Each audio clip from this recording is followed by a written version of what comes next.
Arrobia oso leku importantea da guretzat. Ezinbesteko leku bat da, frogatzeko ia egiten ari garen hau ondo funtzionatzen duen edo ez. Pues muy bien. La verdad que poder ensayar en Arrobia ha sido una suerte porque yo soy de Bilbao y me pilla bastante cerca. Bueno, pues el trato maravilla, que os voy a decir, y me ha encantado también la autonomía. Que puedes entrar y salir, es como que te abren las puertas de su casa. Bueno, ha sido de gran ayuda hasta ahora el tener el apoyo de Arrobia, de una estructura, y es muy importante porque bueno, la vida de los artistas es bastante inestable, no hay tantas estructuras a las que, bueno, de las que podemos relacionarnos y siempre vamos un poco de un lado para otro. Eta, bueno, gero nahi baduzu erakutsiko dutzuedaz panpinak bai, ikus dezazuen Valentina Raposok egindako panpinak gure tailerrean.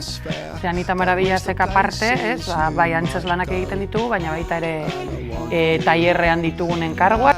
Realmente teníamos una idea clara de venir a trabajar a Arrobia con sobre todo la parte técnica, la parte más escenográfica de unos sistemas de poleas que queríamos probar y la verdad es que nos está yendo muy bien.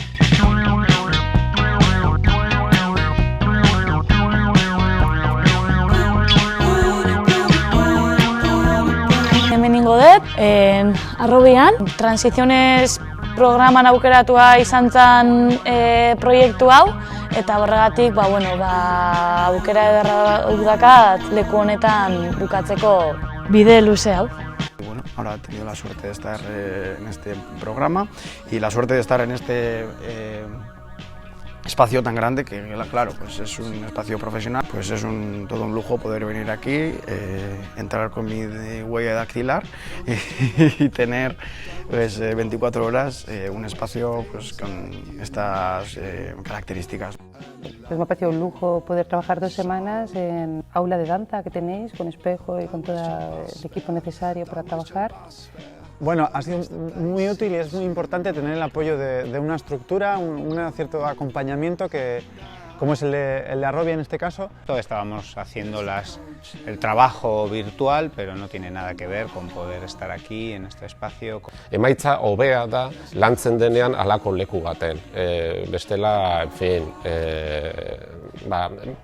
emaitzak nik uste kaskarragoak dira.